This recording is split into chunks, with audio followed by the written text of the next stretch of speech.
Iya, iblis berkata, Tuhanku, karena engkau telah menyesatkanku, sungguh aku akan menjadikan kejahatan terasa indah bagi mereka di bumi, dan sungguh aku akan menyesatkan mereka semua. Yang mau saya tanyakan sama Uniriva, menurut Al-Hijr 39 yang ini adalah perkataan iblis, iblis di sini mengaku disesatkan oleh siapa? Jangankan percaya sama Yesus, Tuhannya Bapaknya yang diperkenakan Yesus saja omongannya nggak bisa dipercaya. Terus salah pula kalau kami nggak mau terima. Masa kami sesat? Nah, kalau Allah mengutus setan kepada orang kafir, ya wajarlah. Kalian kafir. Masa kalian kafir diutus malaikat sama kalian? Ya nggak mungkin. Kalian kan kafir. Kalian kan menolak. Makanya wajar Allah mengutus setan kepada kalian. Yang lucu itu kalau ada Tuhan diutus iblis untuk menguji, itu gak pantas, nggak layak. Oki diutus setan supaya semakin tersesat. Kenapa? Oki yang memilih. Kan Allah udah kasih petunjuk melalui Uniriva, Yonatan Nandar.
Assalamualaikum warahmatullahi wabarakatuh. Bertemu lagi dengan channel Kristologi Muslim, channel yang akan memperlihatkan diskusi dan debat lintas agama. Pada kesempatan hari ini, semoga kita semua dalam keadaan sehat walafiat, selalu diberikan kesehatan, dan segala macam urusan dilapangkan, dipermudahkan, dan dilancarkan seperti apa yang diharapkan, dan juga diberikan segala kecukupan ekonomi, rezeki yang berlimpah yang tidak pernah habisnya dari Allah Subhanahu wa Ta'ala.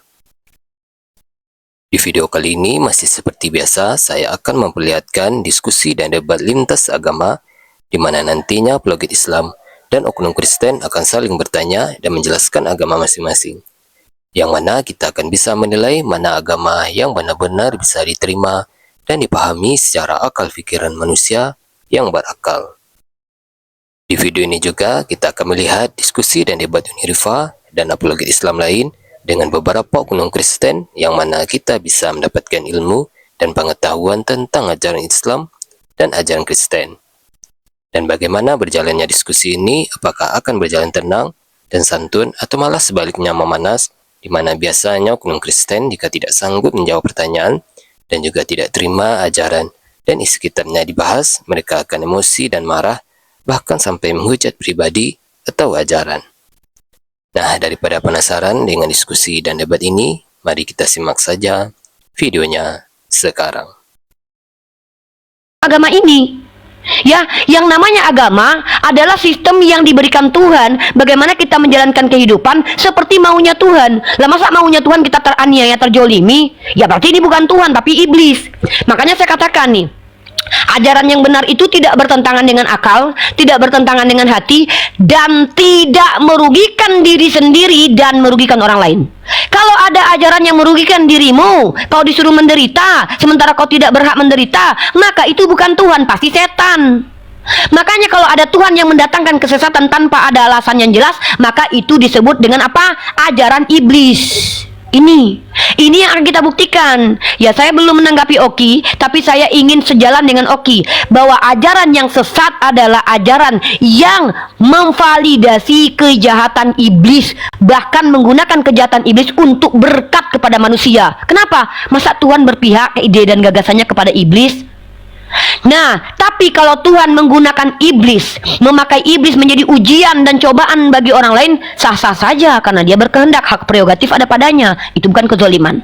Inilah yang disebut dengan kebenaran. Ada 3 poin. 1, berpihak kepada akal, berpihak kepada hati nurani, dan tidak merugikan diri sendiri, dan tidak merugikan orang lain. Ini ajaran yang benar. Tapi kalau sudah di luar itu, maka ini ajaran sesat. Apalagi kalau bertentangan dengan kitab sucinya, itu udah sesat banget. Oke, itu mungkin oke. Terima kasih. Silakan Uni, terima. Oke, sekarang di part kedua ini, ya. Oke.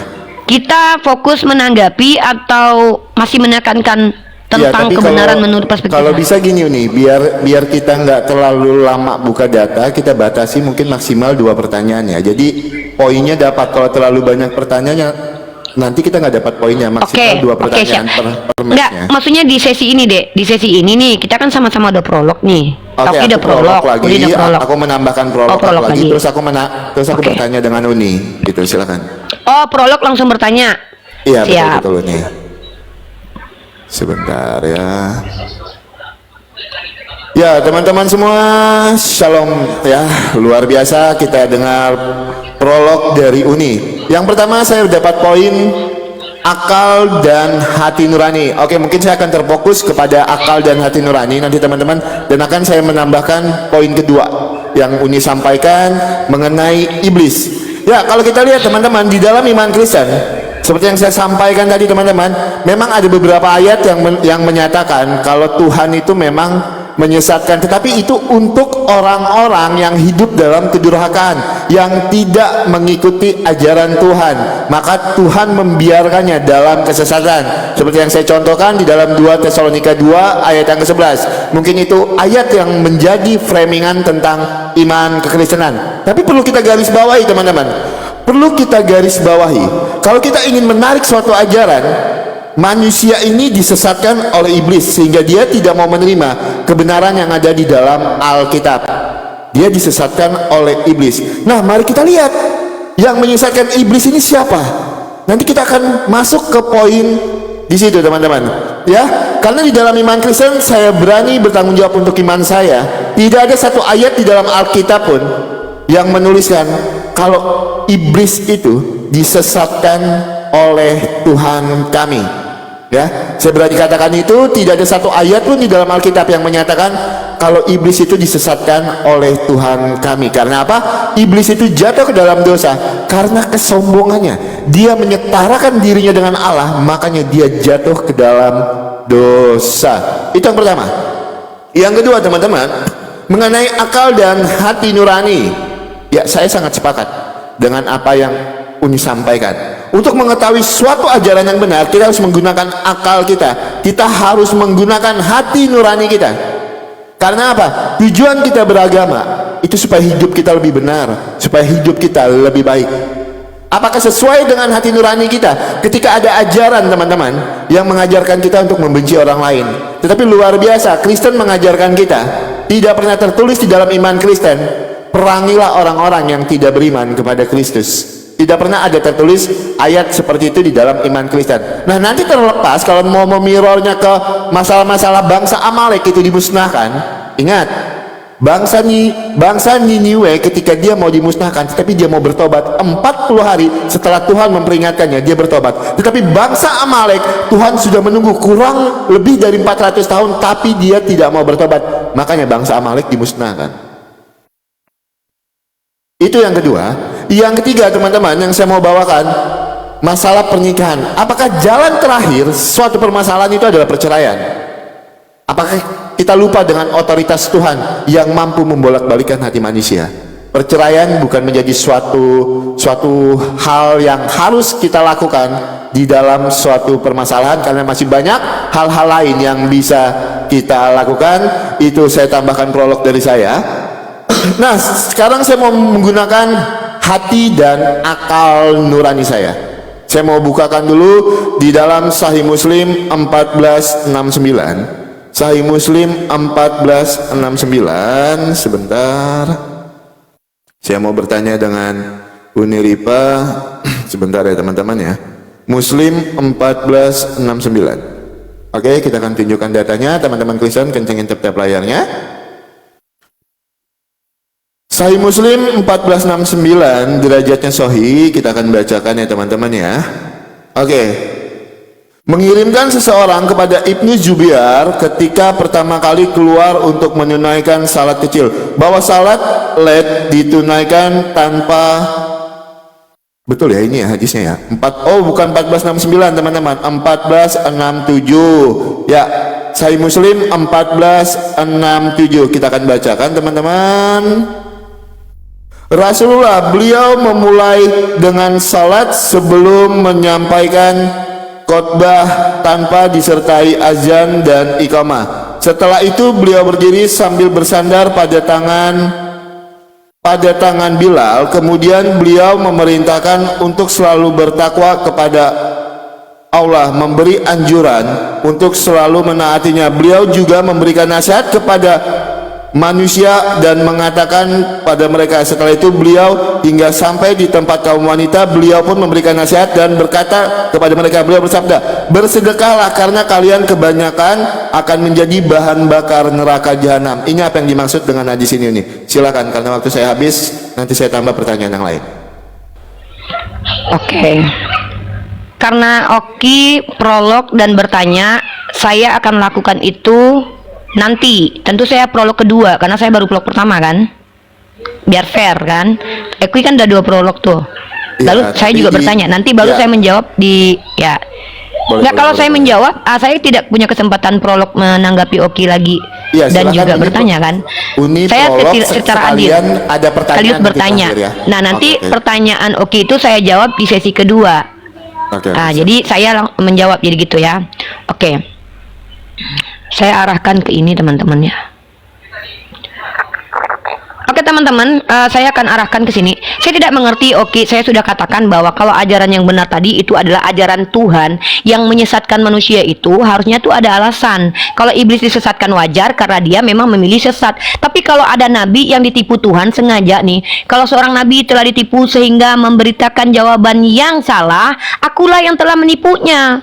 Ini ada faktor kesengajaan tanpa ada alasan yang jelas. Masa seorang nabi yang harusnya membawa kebenaran ditipu Tuhan sehingga menyampaikan sesuatu yang salah, menyesatkan umat? Ini baru sesat. Nah kemudian Oki bilang, ajaran kami tidak diajarkan membenci. Iya, kalian tidak diajarkan membenci kepada orang jahat, tapi kalian diajarkan membenci kepada orang baik. Siapa? Keluarga Oki sendiri. Nih Lukas 23:43, kata Yesus kepadanya, aku berkata kepadamu, sesungguhnya bukan ini, Lukas 14:26 ya. Lukas 14:26. Jikalau seorang datang kepadaku dan ia tidak membenci bapaknya, ibunya, istrinya, anaknya, saudaranya laki atau perempuan, bahkan nyawanya, ia tidak dapat menjadi muridku. Nah kalau membenci orang jahat wajar, tapi disuruh membenci keluarga itu nggak wajar. Makanya ini sesat, terbalik-balik. Orang jahat dikasihi, keluarga sendiri dibenci. Ini yang tidak masuk dalam Islam. Di Islam memang kami disuruh memerangi, tapi orang yang memerangi kami bukan orang sembarangan yang kami perangi. Nah itu yang kedua. Jadi Oki sudah tidak benar karena apa yang Oki bicarakan itu bertentangan dengan kitab suci. Bahkan di sini legitimasi kejahatan itu ada. Seorang hamba saja, hai kamu hamba-hamba, tunduklah dengan penuh ketakutan kepada Tuanmu, bukan saja kepada yang baik tapi juga yang bengis. Masa di sini orang korban disuruh diam saja tidak melawan? Ini baru namanya ajaran sesat, karena tidak ada istilahnya pembelaan terhadap korban, tapi justru mengasihi orang-orang jahat. Alias agama Oki seolah-olah melegitimasi kejahatan dan berpihak kepada kejahatan. Ini namanya ajaran iblis, ajaran setan kalau menurut Uni. Karena ajaran Tuhan itu berpihak kepada orang benar, Oki, bukan kepada orang jahat. Orang jahat dikasih ampun, ditebus, orang benar dibiarkan begitu saja. Nah, itu juga dalam rumah tangga. Masa Oki bertanya sama Uni, apakah cuma satu-satunya perceraian solusi? Lah, Oki tahu kemarin ada perempuan yang ditusuk, lagi streaming, lagi nyanyi kebaktian tuh di Medan kemarin. Ditusuk sama suaminya, untung dia mati. Sempat dia hidup, dia nggak boleh minta cerai. Ini bersuamikan psikopat nggak boleh minta cerai. Ini namanya ajaran sesat. Nggak ada solusi buat perempuan. Perempuan dihina, direndahkan. Nah, jadi Oki mengatakan bahwa Tuhan Oki tidak pernah menyesatkan iblis. Nah ini herannya Uni. Jadi Tuhan Oki tidak ikut serta, tidak berbuat apa-apa ketika iblis sesat, bahkan membiarkan iblis sesat. Padahal dia tahu nih iblis nanti akan menyesatkan manusia, tapi nggak ada tindakan dia. Di Islam justru diberikan petunjuk. Karena iblis sudah menyesatkan, maka manusia diberikan petunjuk, yaitu ikuti nabi ini yang nggak sesat. Ini ada solusi dalam Islam. Nah terkait Oki, Uni pertanyaan Oki, Uni akan jawab di sesi kedua. Tapi ini juga bertanya, pertanyaan Uni, kenapa di agama Oki yang katanya kasih kepada musuh, tapi diajarkan membenci kepada keluarga sendiri? Bahkan Oki sudah lakukan itu belum? Untuk mengikuti Yesus harus membenci keluarga sendiri.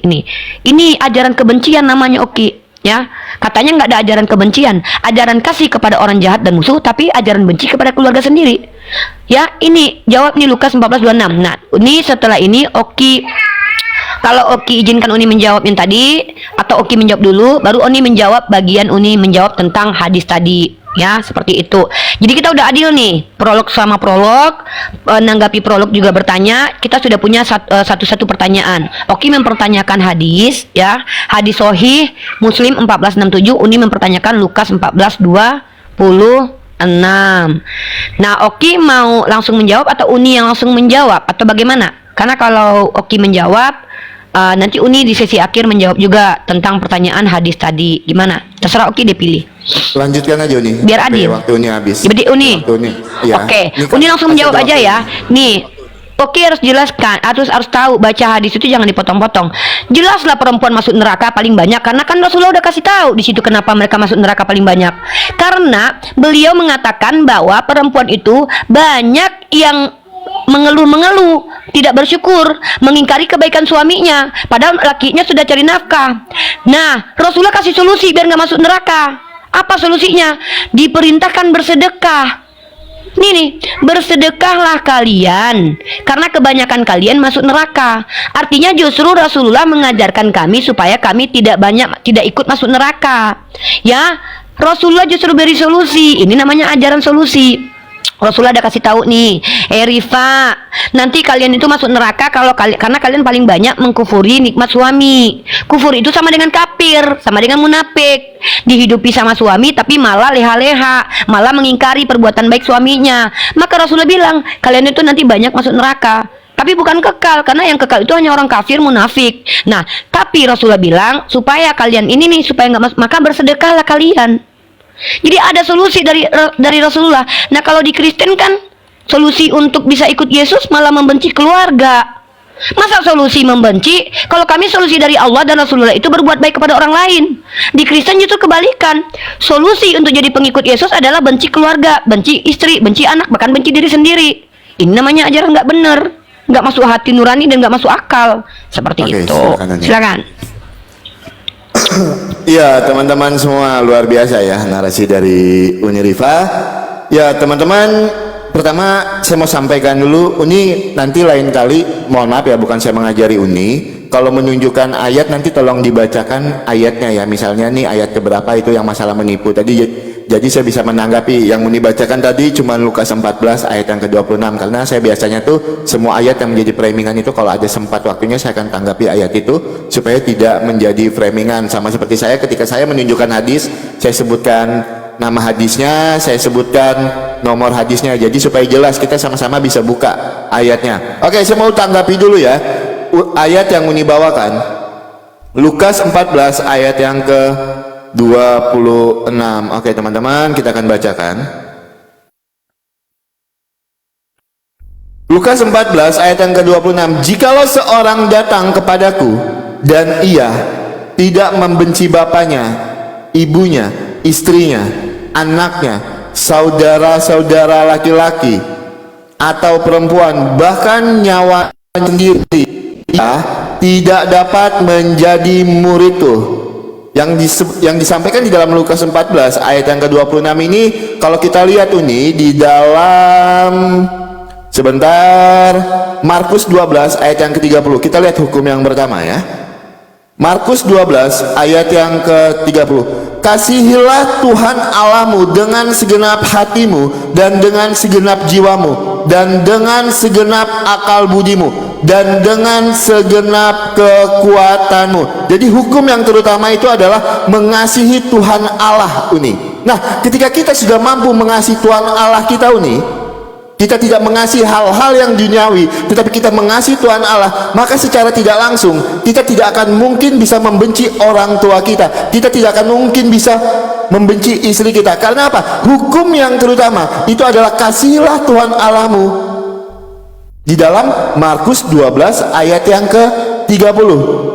Ya, jadi bukan berarti di dalam Lukas 14 ayat yang ke-26 ini yang diperintahkan. Jangan cuma melihat dari perspektif satu ayat. Kita harus lihat ayat-ayat lainnya. Karena jelas dikatakan di dalam Markus 12 ayat yang ke-30, kasihilah Tuhan Allahmu dengan segenap hatimu dan dengan segenap jiwamu dan dengan segenap akal budimu dan dengan segenap kekuatanmu. Landasan dasar iman Kristen itu adalah kasih. Nah, ketika kita sudah mampu mengasihi Tuhan dengan segenap hati kita, maka kita boleh hidup seturut dengan segenap dengan firman Tuhan.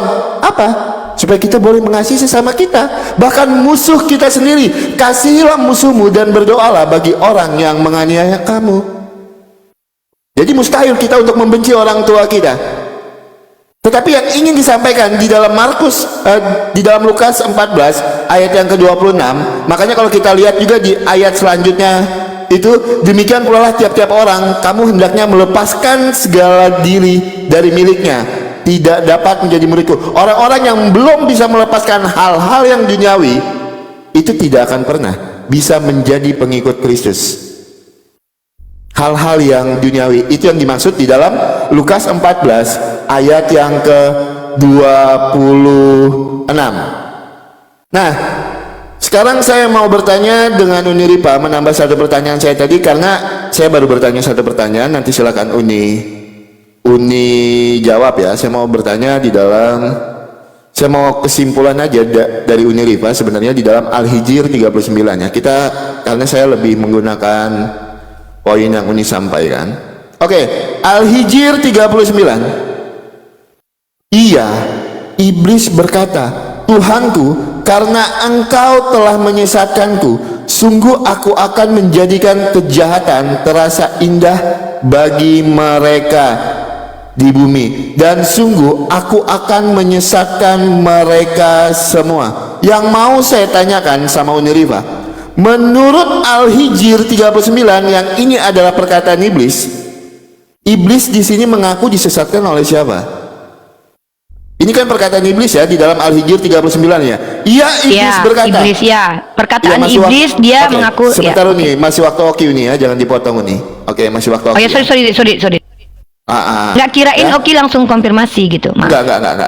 Ya, di dalam Al-Hijr 39, iya iblis berkata. Nah, menurut iblis di dalam Al-Hijr 39 di sini, dia disesatkan oleh siapa? Ya, jadi dua pertanyaan Oki tentang masalah perempuan tadi dan juga ayat yang ini Uni. Silakan Uni Riva. Oke, sorry ya tadi Uni jawab, Uni Gak kira apa-apa, Oki langsung konfirmasi. Ya, sorry. Oke. Berarti Uni masih yang tadi udah Uni jawab yang pertama hadis ya. Berarti Uni menjawab menanggapi Oki lagi, lalu menjawab sekali bertanya Uni ya. Berarti tidak ini ya. Gak apa-apa. Oh, bentar. Tunggu. Menanggapi, menjawab dan bertanya. Bentar. Ya, Berarti tunggu. Uni buka dulu data. Enggak, biar gampang, biar Uni buka data dulu. Boleh. Silakan ya. Boleh silakan. Bentar, biar enak. Jadi Uni nggak habis waktu nanti. Oke. Menanggapi Oki menuruti permintaan Oki untuk tunjukkan satu ayat Yeskiel 14 tadi, sama menjawab pertanyaan Al-Hijr. Mantap. Oke. Ya, oke, kita biar nggak buang waktu. Sebentar. Pertama saya tanggapi dulu teman-teman. Oki mengatakan bahwa ajaran Tuhannya itu adalah kalau sudah mengasihi Yesus tidak mungkin membenci orang tua. Ya udah, tanyakan sama Yesus, Oki. Karena yang memerintahkan, kalau yang memerintahkan ini bukan Yesus, maka itu tidak kontradiksi. Masalahnya adalah Yesus sendiri yang perintahkan. Ini nih ciri-ciri orang beriman itu ya benci keluarga. Bukan malah kontradiksi dengan Oki yang bilang kalau kami beriman nggak mungkin benci keluarga karena Yesus perintahkan di situ benci. Ini perintah atau bukan ini? Nanti tolong dikonfirmasi lah, ini perintah atau bukan nih. Jikalau seorang datang kepadaku dan ia tidak membenci keluarganya dan dirinya sendiri, maka dia tidak bisa jadi pengikut Yesus. Gimana mau dikatakan beriman, Oki? Nah, tadi Oki minta sama Uni tunjukin Yeskiel tadi. Ini Uni tunjukin nih. Tuhan menipu tadi ya. Nih Oki, kalau lihat Yeskiel pasal 14 satu perikop. Ini hukuman bagi penyembah berhala. Dan tahu nggak, kalau Oki baca ayatnya, silakan Oki baca. Di ayat ini kalau Oki baca panjang, ini terbuang waktu. Tapi poinnya adalah justru Tuhan Oki tidak memberi kesempatan kepada penyembah berhala dari kalangan Israel. Justru ketika si orang Israel itu minta tolong sama Nabi untuk bertanya, malah Tuhan menyesatkan. Ini menyesatkan orang yang tadinya belum tahu apa-apa, dia mau balik kepada Tuhan, malah disesatkan sama Tuhan. Nih, ketika orang-orang Israel mau minta tolong sama nabi-nabinya, malah Tuhan menjawab begini, Tuhan sendiri akan menjawab dia. Aku sendiri akan menentang orang itu dan akan membuat dia menjadi lambang dan kiasan dan melenyapkan dari tengah-tengah umatku, katanya pemaaf. Katanya pengasih. Masa orang sesat nggak dibalikin, tapi malah tambah sesatin? Makanya Tuhan berkata di sini, jikalau Nabi itu membiarkan dirinya tergoda dengan mengatakan suatu ucapan aku, Tuhan yang menggoda Nabi itu. Ini versi terjemahan baru. Tapi kalau versi yang lain malah menipu. Ya, ini banyak versi Oki. Ya, kalau Oki lihat di versi lain malah dikatakan dulu menipu. Tuhan sendiri yang menipu. Contoh nih. Nah, Tuhan sendiri yang sengaja menipu tanpa ada alasan. Si orang ini nggak diampuni gitu loh. Nah, kalau iblis dalam surah Al-Hijr ini, ya emang lah dikatakan Allah dia sesat. Lagian pula kan iblis yang bilang dia disesatkan Allah. Masa kami percaya sama iblis? Kami percaya sama Allah lah. Allah mengatakan iblis sesat. Kenapa? Karena dia menolak untuk mengikuti perintah Allah. Nih, melainkan iblis enggan turut bersama mereka sujud. Di ayat selanjutnya, maka Allah berfirman, Iblis, apa sebabnya engkau tidak turut bersama mereka sujud? Dijawab sama iblis. Iblis menjawab, aku nggak patut sujud kepada manusia yang kau jadikan dari tanah liat. Sombong. Maka Allah berkata di sini, si iblis sih udahlah salah ngotot pula, sama banget kayak Edis ya. Nih, Allah berfirman, kalau demikian keluarlah engkau daripadanya, karena sesungguhnya engkau sekarang dari dan masa depan adalah makhluk yang diusir atau termasuk yang sesat.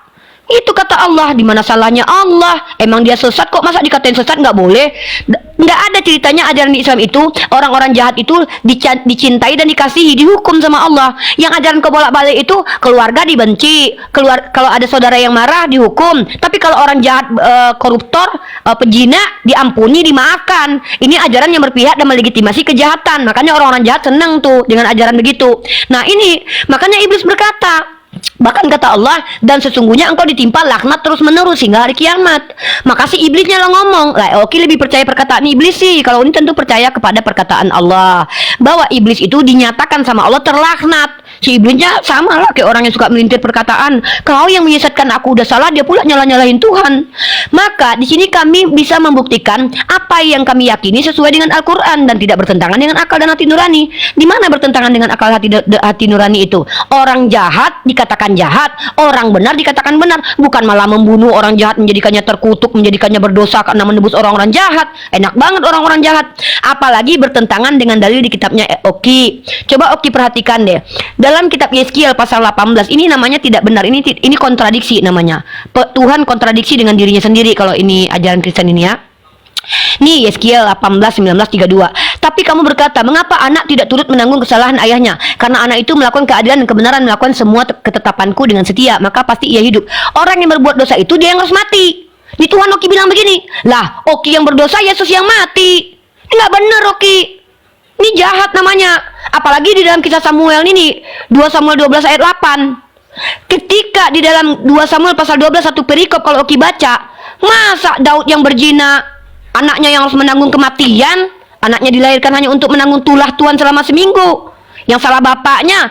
Maka berkontradiksi firman Tuhan Oki. Yeskiel dengan kitab Samuel bertentangan. Ini nggak benar. Kenapa dikatakan nggak benar? Kontradiksi. Dari mana hati nurani Oki? Kalau perempuan ditabok lakinya, ditusuk depan belakang, nggak boleh minta cerai. Giliran anak kecil yang lahir, bapaknya yang berzina, kok dia yang dibunuh? Oki bilang itu masuk akal. Gimana? Di mana hati nurani Oki? Oki berzina, anak Oki yang dibun-bun, masuk akal nggak itu? Kan begitu. Ini agak karena masalah anak ya. Oke, sorry. Begitulah Oki. Kalau ada yang belum dijawab nanti konfirmasi ya. Siap nih. Silakan. Sebentar, belum muncul tanding ulangnya. Sebentar. Oke. Silakan. Oke, saya mau tanggapi dulu.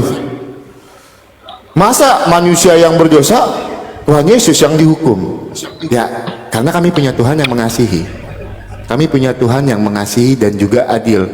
Yohanes 3 ayat 16. Karena begitu besar kasih Allah akan dunia ini, sehingga ia mengaruniakan anaknya yang tunggal, supaya setiap orang yang percaya tidak binasa, melainkan memperoleh hidup yang kekal. Balik lagi saya katakan ini, Tuhan kami tidak pernah menyesatkan kami melalui iblis, tetapi free will kamilah yang kami gunakan. Kehendak bebas kami yang kami gunakan. Tuhan Yesus sudah jelas-jelas mengatakan, akulah jalan dan kebenaran dan hidup. Tidak ada seorang pun dapat sampai kepada Bapa kalau tidak melalui aku. Tapi malah milih jalan lain, milih jalan-jalan yang dikuasai oleh hawa nafsu, milih jalan-jalan dengan cerita-cerita isapan jempol. Di mana itu tertulis? 2 Petrus 2 ayat yang ke 2 dan ketiga. Ini jalan-jalan yang dipilih oleh karena free will-nya sendiri. Kalau kita lihat, sebentar ya, kita bukakan dulu teman-teman. 2 Petrus 2 ayat 2 yang ketiga. Ya. Banyak orang-orang akan mengikuti cara hidup mereka yang dikuasai hawa nafsu, dan karena mereka jalan kebenaran akan dihujat. Dan karena serakannya guru-guru palsu itu akan berusaha mencari untung dari kamu dengan cerita-cerita isapan jempol mereka. Ini adalah nabi-nabi dan guru palsu di dalam iman Kristen. Nah, sudah jelas-jelas Tuhan Yesus mengatakan, akulah jalan dan kebenaran dan hidup. Tidak seorang pun yang dapat sampai kepada Bapa kalau tidak melalui aku. Malah memilih jalan lain. Jalan-jalan yang dikuasai oleh hawa nafsu, jalan-jalan yang berisi cerita-cerita isapan jempol, itu di dalam Alkitab tertulis demikian. 2 Petrus 2 ayat yang kedua sampai dengan yang ketiga. Sudah jelas Tuhan Yesus mengatakan, akulah kebangkitan dan hidup. Kalau mau hidup yang kekal, percaya kepada Tuhan Yesus. Malah percaya dengan cerita-cerita isapan jempol yang tertulis di dalam 2 Petrus 2 ayat yang ketiga, yang malah percaya dengan ajaran-ajaran hawa nafsu. Itu yang tertulis di mana? 2 Petrus 2 ayat yang kedua. Saya tidak mengatakan agama siapapun, tapi ini tertulis di dalam Alkitab. Jelas-jelas Tuhan Yesus sudah mengatakan, Tuhan Yesuslah jalan dan kebenaran dan hidup. Malah percaya dengan cerita-cerita yang lain, ajaran-ajaran yang lain. Nah, itu kan free will manusia sendiri. Oh iya, kalau mengikuti Tuhan Yesus, jelas dikatakan pada hari kebangkitan nanti tidak kawin dan dikawinkan, melainkan hidup seperti malaikat di sorga. Apa enaknya saya mengikuti Tuhan Yesus? Oh, lebih baik saya ngikutin ajaran lain aja. Itulah free will yang digunakan manusia. Karena itu dia jatuh ke dalam dosa itu bukan karena kesalahan Tuhan, tetapi free will dia yang digunakan.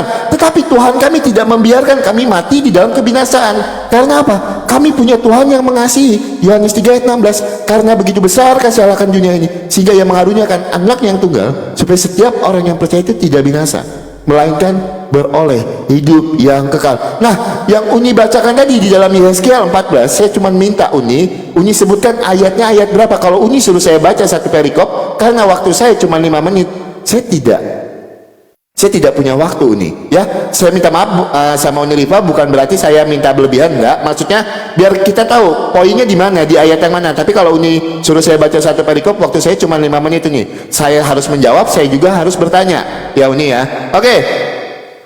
Uni bilang tadi masalah, loh, masa kita percaya dengan perkataan iblis? Kan di situ iblis tidak Tuhan itu tidak menyesatkan iblis. Oke, sekarang kita lihat ini di dalam Quran 19 ayat yang ke-83.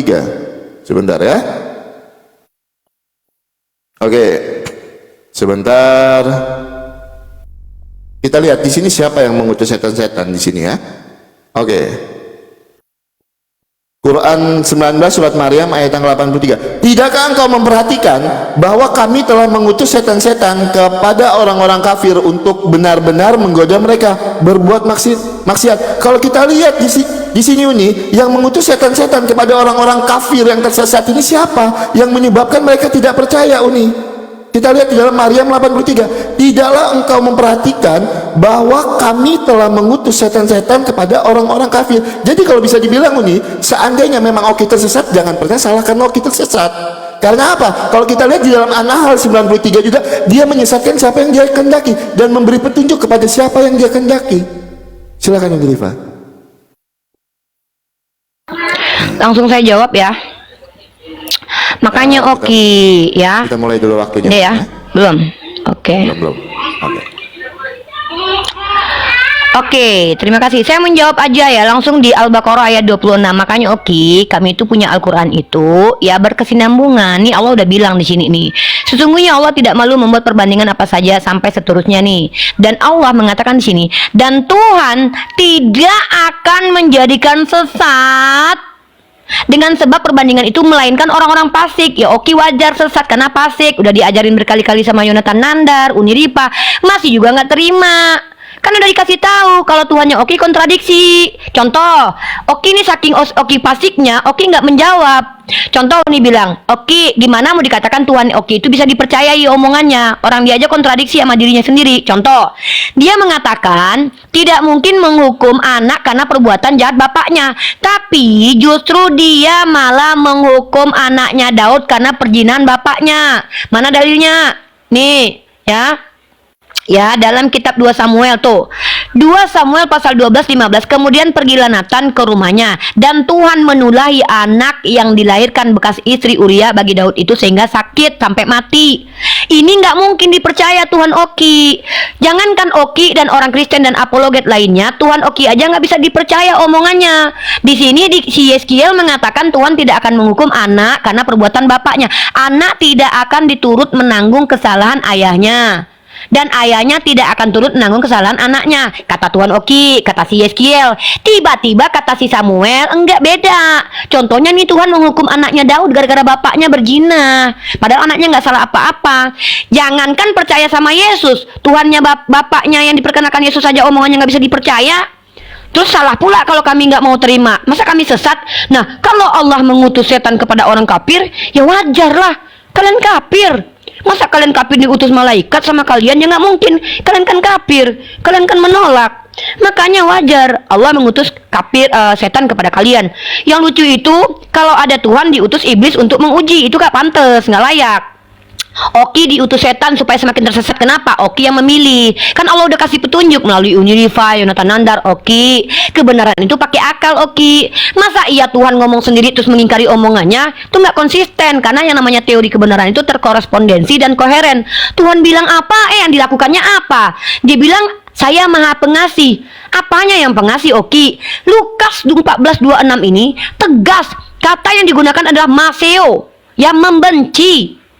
Kalau Oki ingin jadi beriman di depan Yesus, itu harus benci keluarga. Itu perintah. Tiba-tiba Oki bilang, enggak Uni, kalau kita sudah mengasihi Allah nggak mungkin benci keluarga. Ya udah ngadulah sama Yesus. Gimana Uni mau percaya sama Yesus? Omongan Yesus aja nggak bisa dipercaya. Yesus juga pernah berkata, hari ini juga kau bersamaku di Firdaus. Orang yang mau mati aja di PHP. Sorry Uni gunakan kata PHP ya.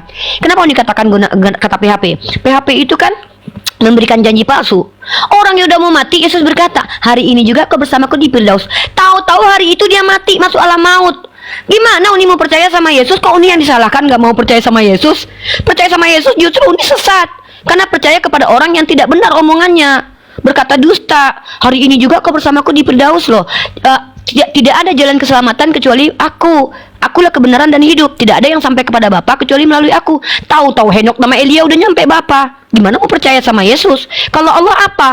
Allah menyesatkan iblis, ya emang dia sesat. Masa nggak boleh dikatain sesat, orang sesat?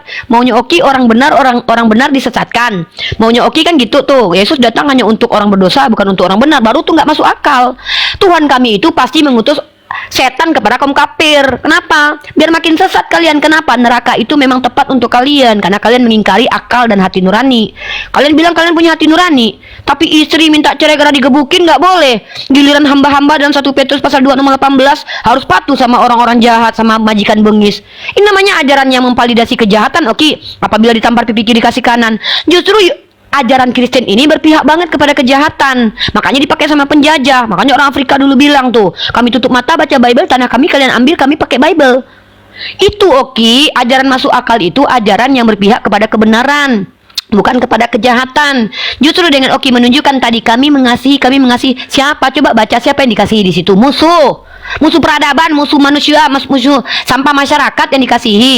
Itu tidak relevan. Anak kecil yang nggak berdosa dihukum gara-gara bapaknya. Orang jahatnya dibiarin hidup, anaknya nggak salah apa-apa dihukum. Padahal jelas dalam Imamat nih, Imamat pasal 20 nomor 10, bila seorang laki-laki berzina dengan istri orang, yakni berzina dengan istri sesamanya manusia, pastilah keduanya dihukum mati. Tuhan Aoki tidak menepati perkataan dia. Buktinya Daud sama Betseba malah jadi suami istri, melahirkan anak Salomo, malah jadi keturunannya Yesus.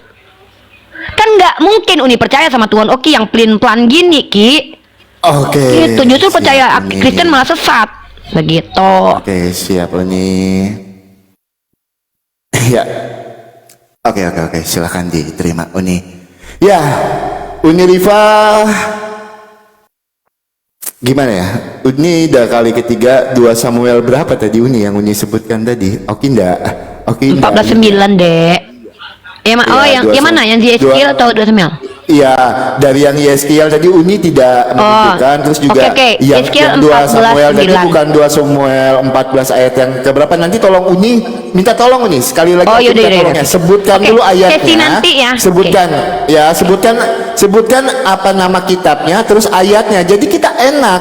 Aku nggak disuruh cari sendiri Uni. Jadi terbuang waktu saya untuk mencari itu ya Uni ya. Oke. Nah, bukan Oki juga mau menanggapi. Nanti satu sesi untuk Oki khusus ini aja menjawab. Gak apa-apa, ini aja, Uni. aman. Gak apa-apa, aman. Silakan Uni.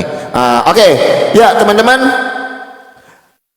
Gimana mau bisa percaya kepada Tuhan Yesus gitu kan kalau ajarannya seperti itu? Jelas-jelas saya bilang di dalam Lukas 14 ayat yang ke-26 itu tidak bisa kalau kita artikan secara harafiah. Makanya kita harus membandingkan dengan data-data lainnya seperti data yang saya bawakan. Hukum yang terutama itu adalah mengasihi Tuhan Allahmu dengan segenap hatimu dan dengan segenap akal budimu, ya. Itu adalah hukum yang terutama. Nah, kalau kita sudah bisa mengasihi Tuhan, sedangkan Tuhan sendiri mengajarkan kita untuk landasan dasar iman kita adalah kasih. Kasihilah sesamamu manusia seperti kamu mengasihi diri sendiri. Berarti kita akan mengasihi keluarga kita. Itu sudah secara otomatis. Logikanya seperti itu nih. Jadi tidak bisa diartikan secara harafiah. Apa yang tertulis di dalam Lukas 14 ayat yang ke-26. Kita harus bandingkan dengan ayat-ayat lainnya. Ya Uni Riva ya, saya tekankan di situ. Nah, kalau terkait dengan pernyataan ini tentang apakah Tuhan Oki bisa dipercaya, oh jelas, Tuhan Oki tidak pernah berdusta. Tidak pernah Tuhan Yesus itu diampuni dosa-dosanya yang telah lalu, itu tidak pernah Uni. Ya, Tuhan saya itu tidak pernah berbohong, Tuhan saya tidak pernah berbuat dosa. Nah, yang saya bingung juga kalau saya mau berbicara seperti itu di dalam iman Uni misalnya ya, di dalam iman Uni. Kalau kita lihat ya, di dalam Al-Quran tidak ada yang mengetahui hari kiamat kecuali Allah. Nah, tiba-tiba muncul di dalam hadis Muslim 854, kiamat tidaklah terjadi kecuali hari Jumat. Nabi Muhammad tahu. Ini yang bisa dipegang omongannya yang mana? Al-Quran apakah hadis? Sedangkan jelas-jelas dikatakan di dalam Al-Quran tidak ada yang tahu hari kiamat kecuali Allah. Tiba-tiba muncul di dalam hadis hari kiamat tidaklah terjadi kecuali hari Jumat. Lah Oki, itu kan bukan jamnya, bukan waktunya, cuman harinya. Ya hari itu bagian dari waktu. Kan tahu terjadinya hari Jumat. Jadi yang mana ini? Mana yang bisa kita pegang? Yang tertulis di dalam Al-Quran atau yang tertulis di dalam hadis? Di dalam Al-Quran tidak ada yang tahu kecuali Allah. Di dalam hadis tiba-tiba muncul kiamat tidaklah terjadi kecuali hari Jumat. Nah itu kalau Uni mau mengarah ke situ. Oke, sekarang saya mau lebih membahas lagi. Uni, jelas-jelas dikatakan di dalam Al-Hijr 39. Menurut iblis di situ yang menyesatkan adalah Tuhan. Menurut iblis ya di dalam Al-Hijr 39. Terus data yang saya bawakan di dalam Quran 19 ayat yang ke-83. Allah mengutus setan-setan kepada orang kafir. Loh, seperti apa? Coba kita gunakan akal dan hati nurani kita. Seperti apa saya disalahkan ketika saya disesatkan oleh siapa? Siapa yang menyesatkan saya? Kenapa menyalahkan saya dengan kesesatan saya? Kan Oki udah ditunjuk, udah dikasih tahu sama Uniripa, sama Yonatan Nandar, tapi Oki memilih untuk tidak bertobat. Lo jangan salahkan saya. Yang menyesatkan saya siapa? An-Nahl 93, mari kita baca. Dia menyesatkan siapa yang dia kehendaki dan memberi petunjuk kepada siapa yang dia kehendaki. Tidak ada free will yang bisa digunakan.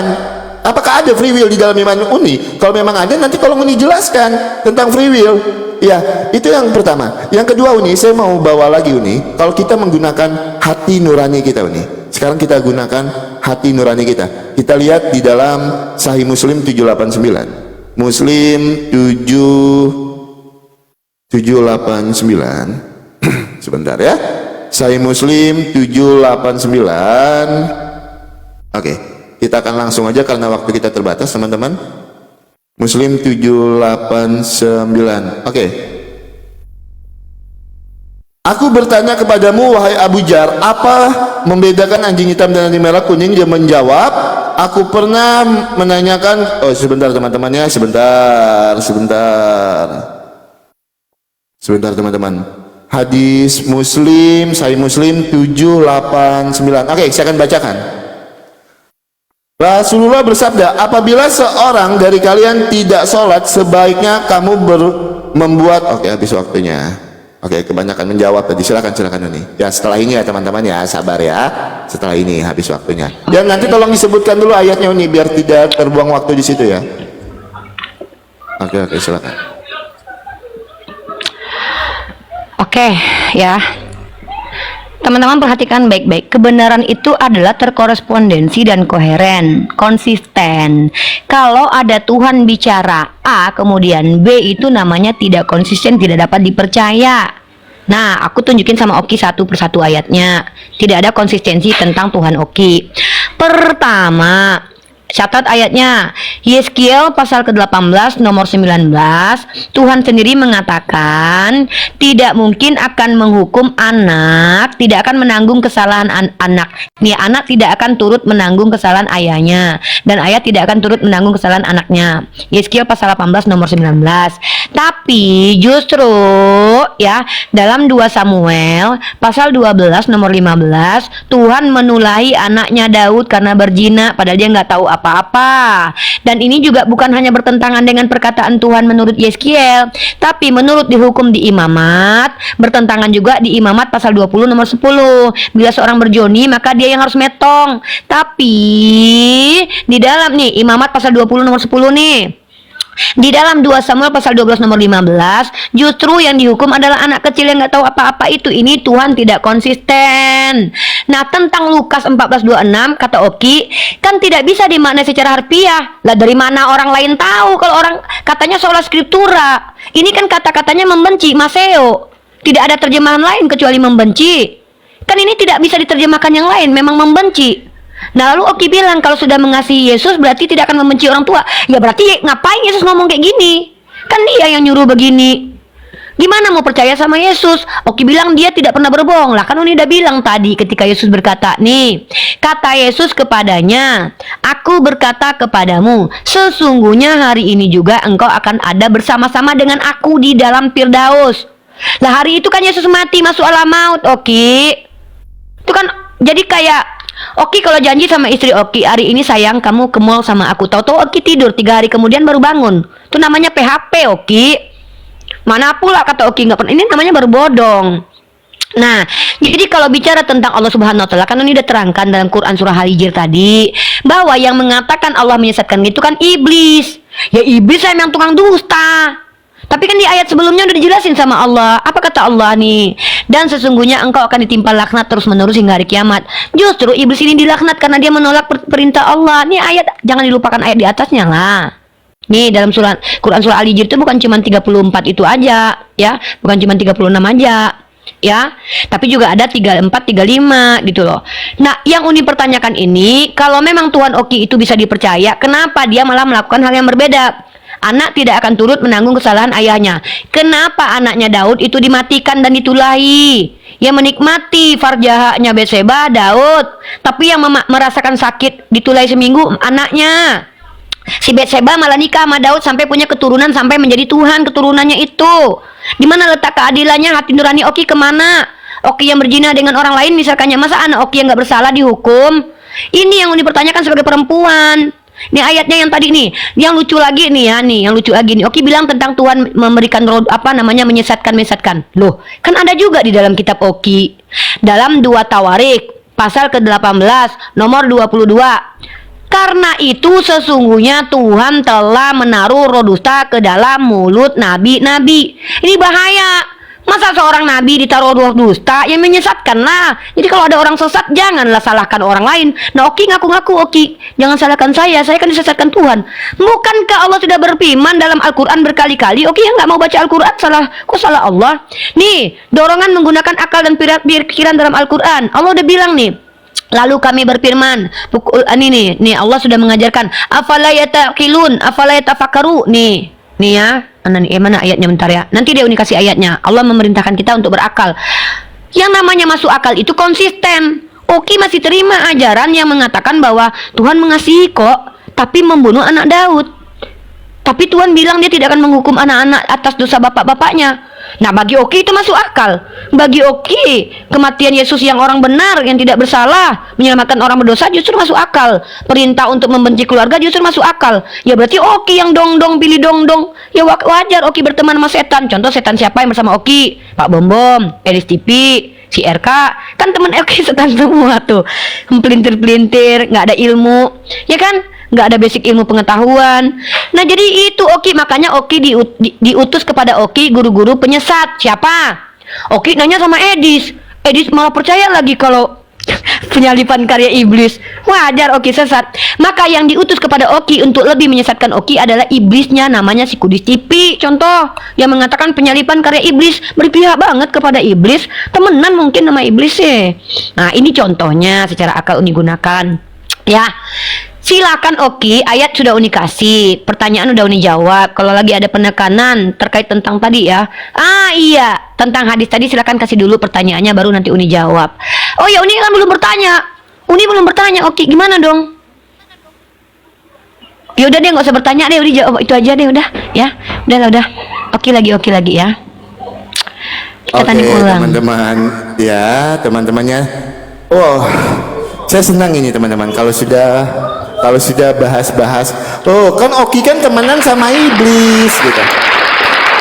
Ya teman-teman, kita katanya dibilang temenan sama iblis, tapi mari kita buktikan tidak menggunakan asumsi, menggunakan data dan dalil. Siapa yang berkeluarga, siapa yang berteman dengan iblis? Nanti kita akan tunjukkan data dan dalilnya teman-teman. Ini karena terlalu banyak data yang Uni bawakan, banyak sekali ya. Oke, saya mau tegaskan dulu nih, sebenarnya di dalam Markus 12 ayat yang ke-30 itu sudah clear ya, menjawab apa yang menjadi narasi Uni tadi. Ya, apa yang menjadi narasi Uni di dalam Lukas 12 ayat yang ke-46 tadi itu sudah clear. Di dalam Markus 12 ayat yang ke-30 nih, hukum yang terutama itu adalah kasih. Itu ya Uni ya, itu sudah clear. Nah kalau kita lihat ini di dalam 2 Tawarik 18 ayat yang ke-22 ya, Uni harus paham ya Uni ya, kalau kami itu punya Tuhan itu adalah hakim yang adil, dan dia akan bertindak sesuai dengan karakternya yang kudus dan benar. Jadi tidak ada yang bertentangan ini di dalam 2 Tawarik 18 ayat yang ke-22. 2 Tawarik 22 ya, tadi yang Uni bawakan ya, itu tidak ada yang bertentangan di situ nih, nggak ada. Terus data-data yang Uni sampaikan, ingat Uni, kami punya Tuhan itu yang tidak mencela-mencela. Maksudnya mencela-mencela itu gini Uni, sekarang saya berkata iya, nanti tidak. Nggak ada yang mencela-mencela. Makanya kalau Uni mau baca ayatnya itu pahami satu konteks. Pahami satu konteks Uni. Ayat ini sedang berbicara tentang apa? Misalnya Yeskiel 18 ayat yang ke-19 itu sedang berbicara tentang apa? Terus juga di dalam 2 Samuel 12 ayat yang ke-15 itu sedang berbicara tentang apa? Jangan Uni kutip-kutip satu ayat ini yang menyebabkan Uni mengatakan, loh ini Tuhannya tidak konsisten. Nggak ada. Kami punya Tuhan yang konsisten ini. Makanya upah dosa ialah maut. Itu konsisten Tuhan kami. Maka dari itu Sang Firman itu mengambil rupa manusia dan mati di kayu salib. Karena apa? Tuhan kami konsisten. Supaya kami tidak mati di dalam kebinasaan karena kami jatuh ke dalam dosa. Maka dia mengutus Tuhan Yesus datang ke dunia ini. Jadi Tuhan kami konsisten. Terus Uni bilang juga, ketika Tuhan Yesus disalibkan, Tuhan Yesus berkata kepada orang yang ada di sebelahnya, saat ini juga kamu ada bersamaku di Firdaus. Tuhan Yesus itu kan mati dan masuk ke alam maut untuk mengalahkan kuasa maut, dan dia bangkit di hari yang ketiga karena dia mengalahkan kuasa maut. Uni, kami punya Tuhan itu yang maha kuasa Uni. Bukan berarti ketika Tuhan Yesus ketika itu disalibkan udah di situ saja. Ingat, kami juga punya Tuhan itu rohnya bukan satu nih. Ya, roh Tuhan itu bukan cuma satu. Itu. Jadi kami punya Tuhan itu yang maha kuasa. Ya, Uni mungkin kalau ada pertanyaan maksudnya gini nih, lebih spesifik pertanyaannya apa? Jangan Uni kutip ayat sana sini. Kan Oki itu kalau satu match biasanya cuma mengutip 2 ayat, 3 ayat. Jadi enak untuk ditanggapi. Uni tadi saya catat itu mengutip 7 ayat. Ambil yang paling berkorelasi aja, jadi gampang saya menanggapinya ya Uni ya. Oke, Uni tadi berbicara, makanya Oki itu jangan berteman dengan iblis. Oke, mari kita tunjukkan datanya teman-teman di dalam Sahih Bukhari 1898. 18. Sebentar ya, saya jadi nggak bertanya, saya mau menanggapi dulu. Setelah ini aja saya bertanya ya teman-teman ya. Sahih Bukhari 1898. Oke. Bukhari 1898 ya ini ya. Kita bacakan bahwa Safiyah radhiyallahu menemui Nabi ketika beliau sedang itikaf. Ketika dia kembali, beliau berjalan dari kaum Asyar dan melihat beliau. Setelah beliau melihatnya, beliau memanggil orang itu lalu berkata, dialah Safiyah. Sufyan beranggapan, beliau berkata, itu adalah Safyan. Sesungguhnya setan berjalan pada diri manusia lewat aliran darah. Jadi di dalam aliran darah kalian ini itu ada setan. Oke, kalau kita lihat lagi ini di dalam Tirmizi 18 ini, kalau saya menggunakan data ya ini ya, saya tidak menggunakan asumsi saya. Mau ini bilang saya berteman dengan Pak Bom Bom, mengatakan Pak Bom Bom iblis tadi dengan Bang Edis. Oke, sekarang saya buka di dalam Tirmizi 18 ini. Saya gunakan data dan dalil saya. Sesungguhnya ia adalah makanan saudara kalian dari bangsa jin. Bahkan di sini dibilang saudara Uni, jin Uni. Di dalam Tirmizi 18 itu gimana? Ya?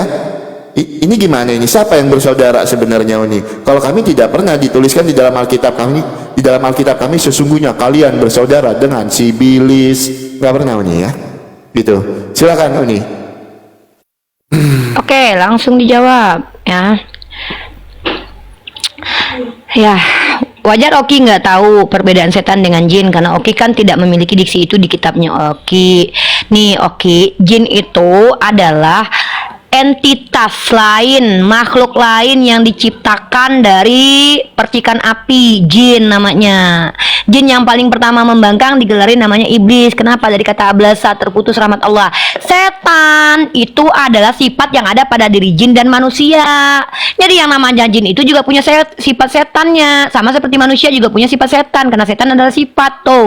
Setan adalah sifat untuk menyebut setiap makhluk. Makanya ada dalam Quran surah An-Nas itu minal jin wan nas, dari jin dan setan dari kalangan jin dan manusia. Kan itu sifat, makanya mengalir di setiap aliran darah. Nah, kalau ada setan mengalir dalam aliran darah kami, bukan kami berteman, oke, karena memang kita diberikan sifat hawa nafsu yang adalah sifat ingkar kepada Allah. Itu namanya sifat setan. Itu sifat, bukan makhluk. Tapi oke juga bisa dikatakan setan kalau mengikuti hawa nafsu, karena itu sifat karakter gitu loh. Nah, nih Abu Sulaiman yang mengatakan nih, setan dalam bahasa Arab nih ya, nih pernyataan ini kutipkan dari Konsultasi Syariah. Nih, setan dalam bahasa Arab digunakan untuk menyebut setiap makhluk yang menentang dan membangkang. Alamul jinni wasyaiton, halaman 16. Itu jadi beda, jangan disamakan semua. Nah, dan Oki sekali lagi ini Uni tekankan, pertanyaan tadi apa? Uni kan jarang bertanya, maksudnya Uni langsung menanggapi aja. Yaudah deh Uni bertanya deh. Kata Oki, Tuhan kami konsisten. Coba Uni tanya sama Oki. Ketika Tuhan berkata memberikan hukum, bila seorang laki-laki berzina dengan istri orang, yakni berzina dengan istri sesamanya, pastilah keduanya dihukum mati. Ya. Nah, pertanyaan saya, waktu Daud berzina dengan Batseba yang dihukum mati siapa? Silakan dijawab dengan hati nurani, dengan kejujuran. Siapakah pada waktu itu yang dihukum mati oleh Tuhan? Itu pertanyaan Uni. Maka jawaban Oki akan menentukan kejujuran dan kebenaran Oki di sini. Konsistensi itu apa Oki? Berkata A, tidak, katanya Oki Tuhannya nggak mencela-mencela. Loh, bukankah Uni sudah buktikan Tuhan Oki mencela-mencela? Tuhan berkata, tidak mungkin anak menanggung dosa bapak. Tapi justru anaknya Daud, bapaknya yang berzina, dia yang ditulahi Tuhan, Oki. Si Daudnya nggak dibiarkan mati, malah dia diampuni sama Tuhan. Bahkan menikah dengan Batseba, menjalin rumah tangga sakinah mawadah warahmah. Bahkan punya anak kemudian Salomo, dan bahkan anak Salomo itu dicintai oleh Tuhan. Gimana ini ceritanya? Padahal Tuhan memberi aturan kepada manusia nih, kalau ada yang berzina dengan laki orang ya dihukum mati ya guys. Tahu-tahu Tuhan sendiri nggak menghukum mati Daud. Apa karena itu adalah nenek moyangnya Yesus? Nggak adil nih Tuhannya nih. Tuhannya nepotisme dong. Ini yang Uni tanya. Sebenarnya dari tadi Uni udah tunjukin itu sama Oki. Oki sih. Nah, mencela-mencela itu ngomong A kemudian B. Contoh ini dalam kitab ini. Di Yeskiel dikatakan tidak mungkin anak turut menanggung kesalahan bapaknya. Tiba-tiba di Imamat dikatakan dia yang berzina dia menanggung hukuman, dia yang mati. Tiba-tiba Kenapa itu Nathan diutus bukan untuk malah dihukum Daudnya, tapi anaknya? Ini yang dijawab. Ini. Di mana letak keadilan Tuhan Oki yang Oki bilang dari tadi adil lah, konsisten lah. Ini Ki. Kemudian pergilah Nathan ke rumahnya. Ini kan Tuhan yang mengutus Nathan. Dan Tuhan menulahi. Ki, ini anak salah apa? Ini anak baru lahir cuma ditulahi Tuhan doang gara-gara kelakuan bapaknya. Bapaknya yang menikmati farjaha orang. Mentang-mentang dia adalah nenek moyangnya Yesus, Ki. Takut Yesus kalau dia mati nanti Yesus nggak punya nenek moyang. Kenapa kalau orang lain seperti Uza dihukum gara-gara megang tabut Tuhan? Kenapa Daud tidak dimatikan gara-gara dia pegang farjaha perempuan? Apa lebih mulia itu? Ya, masa nggak ada harganya perempuan? Ini yang ditanya, katanya nggak mencela-mencele. Nih 2 Samuel 12 ayat 15. Kemudian pergilah Nathan ke rumahnya. Tuhan menulahi. Oki perhatikan ini ayat. Oki bilang ini comot-comot ayat loh. Kita baca konteksnya, ini jelas hukum. Tuhan berikan hukum. Bila seorang laki-laki berjoni dengan istri orang, dia harus metong. Nggak terjadi sama Daud. Nggak terjadi, Oki. Tidak terjadi. Ini mencela-mencele atau tidak? Makanya Uni tanya sama Oki pertanyaan Uni. Ini pertanyaan ini kalau Oki jawab, maka akan menjawab semua omongan Oki dari tadi. Siapa yang mencela-mencele, siapa yang tidak konsisten. Pertanyaan saya, ketika Daud berzina dengan Batseba, siapa yang dihukum mati Tuhan? Silakan dijawab. Dan tolong jelaskan Imamat pasal 20 ayat 10 ini kaitannya. Kenapa? Karena ini bertentangan. Imamat 20:10 yang berzina yang harus mati. Tapi dalam 2 Samuel yang Uni tunjukkan tadi, yang dihukum metong bukan Daud, tapi anak hasil perzinahannya. Ini yang ditanyakan. Kalau perkara yang berteman dengan iblis, kami tidak berteman dengan setan. Tapi kalau jin, ya sama seperti kita, punya sifat setan juga punya sifat baik. Seperti itu kepercayaan kami.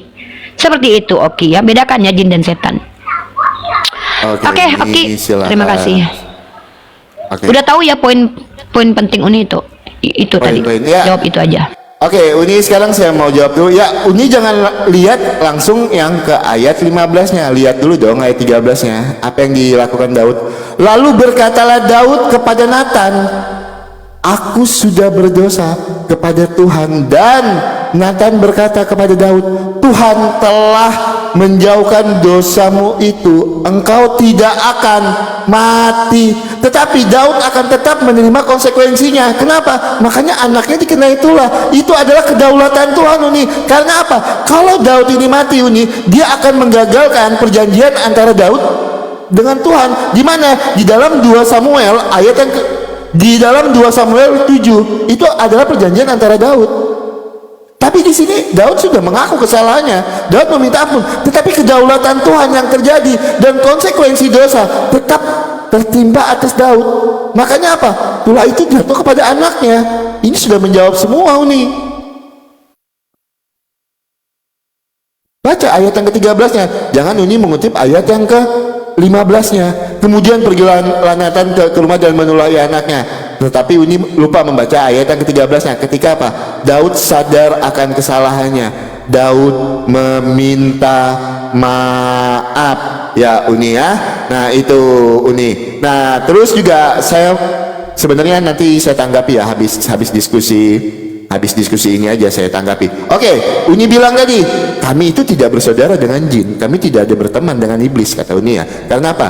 Jin dan setan itu mempunyai dua hal yang berbeda. Tapi Uni juga jangan menutupi Uni, setan itu adalah bagian dari jin ya. Nah sekarang saya mau tunjukkan lagi datanya sama Uni di dalam Sahih Muslim 3886. Muslim 3886. Sebentar ya, hadis Muslim 3886. Oke. Sebentar saya tunjukkan datanya sama Uni Rifa. Hadis Muslim 3886. Satu kasur untuk seorang suami, satu kasur untuk istrinya, kasur ketiga untuk tamu, dan kasur keempat untuk setan. Bahkan sampai disiapkan kasur, Uni. Bahkan setan di dalam iman Uni itu disiapkan kasur. Kasur keempat untuk setan. Satu kasur untuk suami, satu kasur untuk istrinya, kasur ketiga untuk tamu, dan kasur keempat untuk setan. Sahih Muslim 3886. Oke, sekarang saya buka lagi di dalam Sahih Muslim 5035. Muslim 5035. Oke, sebentar ya Uni ya. Muslim 5035. Derajatnya juga sahih, saya mau bacakan. Bahwa Rasulullah telah keluar dari kediamannya pada suatu malam. Aisyah berkata, aku merasa cemburu pada beliau. Lalu beliau datang dan aku melihat yang beliau lakukan. Beliau bertanya, kau kenapa wahai Aisyah? Aku menjawab, orang-orang sepertiku mengapa tidak memburui orang seperti Tuan? Rasulullah bersabda, apa setan mendatangimu? Aisyah bertanya, wahai Rasulullah, apakah ada setan menyertaiku? Beliau menjawab, ya. Aisyah bertanya, juga menyertai semua manusia? Beliau menjawab, ya. Ia bertanya kepada Tuhan juga? Beliau menjawab, ya. Hanya saja Rob menolong mengalahkan hingga ia masuk Islam. Yang pertama Uni, setan di sini masuk Islam. Yang kedua, ternyata setan itu menyertai manusia. Itu gimana Uni? Ketika Uni bilang tadi, loh kami tidak berteman.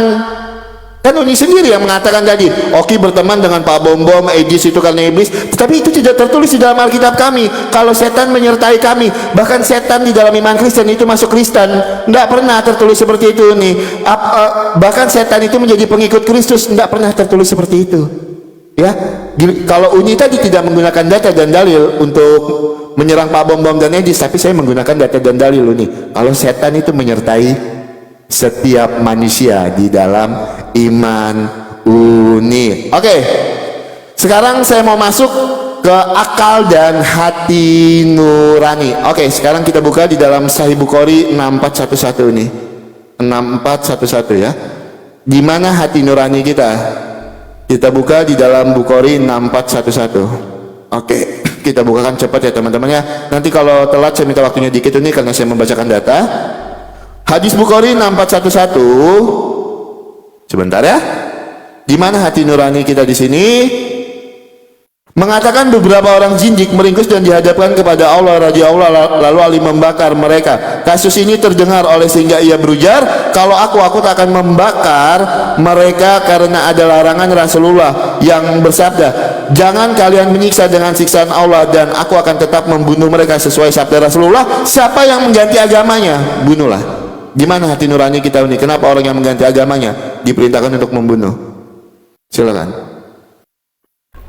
Oke. Dah. Oke, tolong bedakan berteman dengan diberi natur ya. Tadi saya sudah jelaskan nih ya, bahwa iblis dan setan itu beda ya. Iblis dan setan itu beda. Nih, saya sudah tunjukkan datanya tadi mana tadi. Oke, saya sudah tutup ya nanti. Yang berteman itu kayak gini nih, oke. Nih. Maka Yesus dibawa oleh roh ke padang gurun untuk dicobai iblis. Ini kolaborasi namanya. Itu baru kolab. Ya, Matius pasal 4 1 sampai 11. Nah, kami nggak berteman, kami tidak diatur sama setan. Justru setan di bawah kekuasaannya Rasulullah. Makanya sifat setan, sifat ingkar itu sudah tidak ada lagi pada diri Rasulullah. Kenapa? Sudah aslam kepada Allah. Jadi kalau manusia biasa itu tidak bisa mengaslamkan sifat setan dalam dirinya, karena dia tidak bisa mengendalikan setan. Rasulullah ya bisa lah, dia nabi. Yang nggak bisa mengendalikan iblis itu kayak Yesus nih. Bahkan kematian Yesus itu kolaborasi antara Allah Bapa dan juga iblis.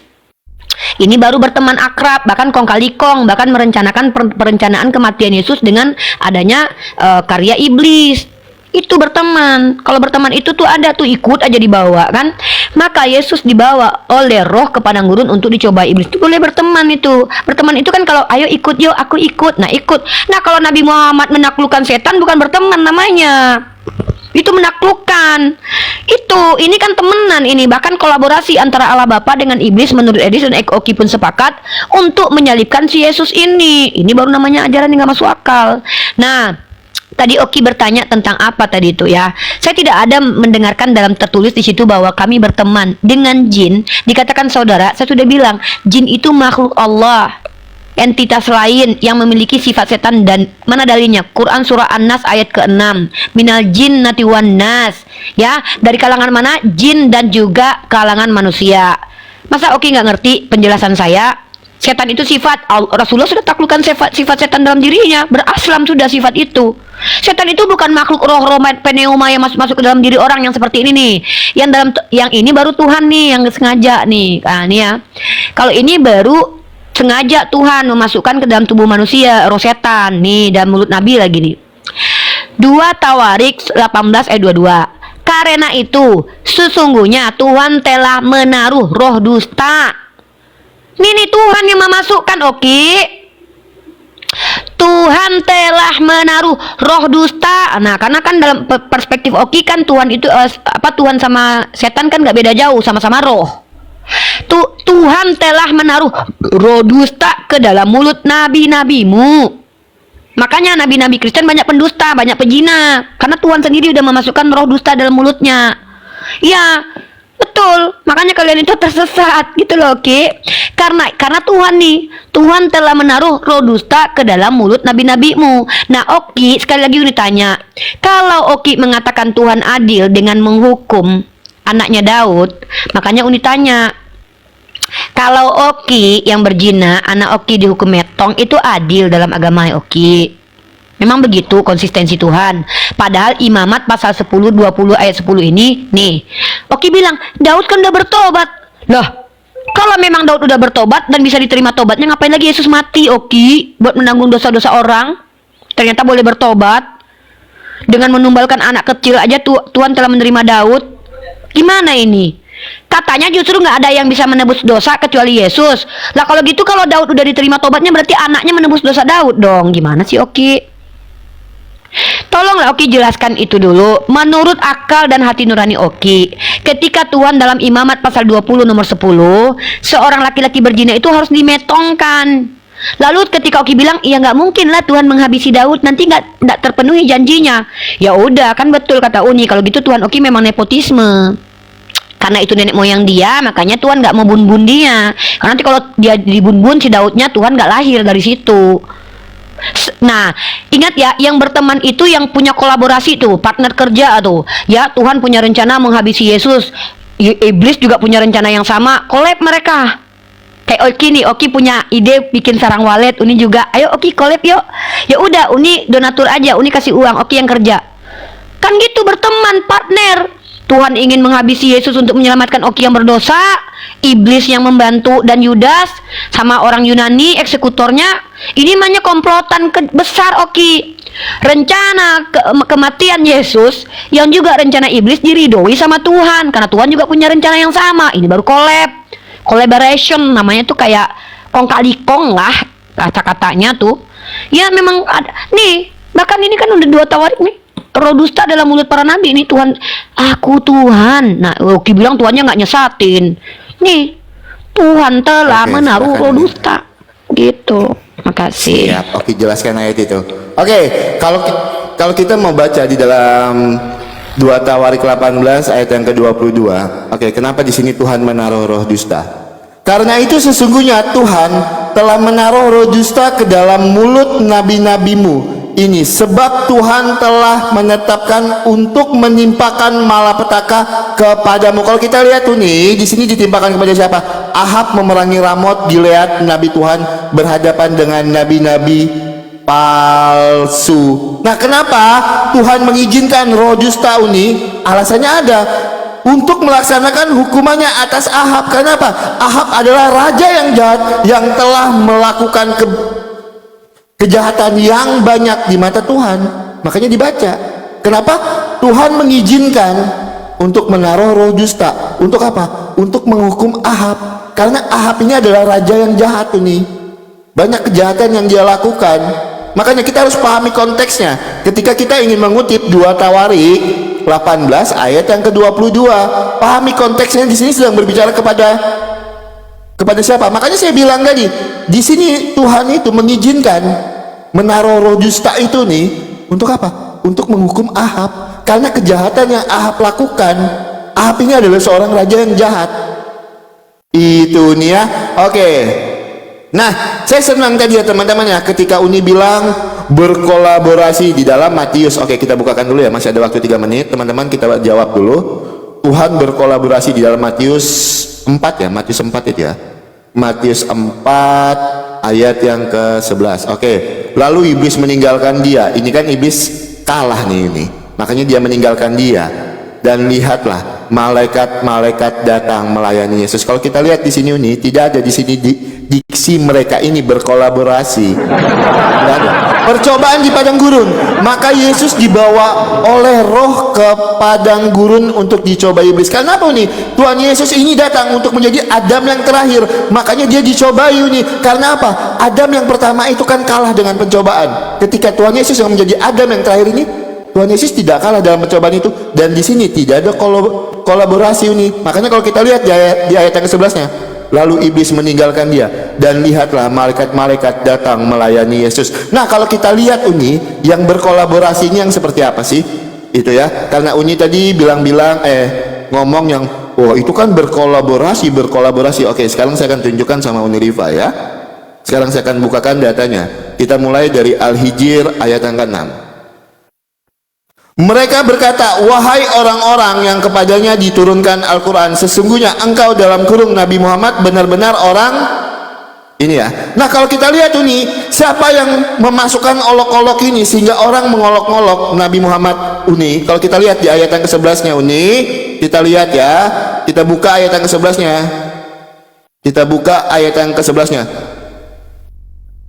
Tidaklah datang seorang rasul kepada mereka kecuali selalu memperolok-oloknya.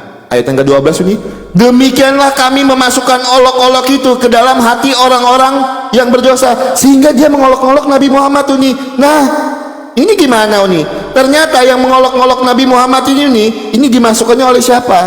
Demikianlah kami memasukkan olok-olok itu ke dalam hati orang-orang berdosa. Ternyata yang mengolok-olok Nabi Muhammad itu yang memasukkannya siapa Uni Riva? Ya, saya tidak ada diksi-diksi menghujat, saya cuma membaca yang tertulis, tidak ada menafsirkan. Memang tertulis demikian di dalam Al-Hijr ayat yang ke-12. Demikian kami memasukkan olok-olok itu ke dalam hati orang-orang berdosa. Ya, tapi nggak apa-apa Uni kalau mau bilang di dalam Matius 4 ayat yang ke-1 sampai dengan ke-11 itu adalah kolaborasi antara Tuhan dan iblis. Tidak ada di situ diksi kolaborasi ya Uni ya, di dalam Matius 4 ayat 1 sampai yang ke-11. Nah, kalau di dalam Al-Hijr seperti apa Uni menjelaskannya? Kenapa Uni Allah memasukkan olok-olok untuk memperolok Nabi Muhammad? Kenapa?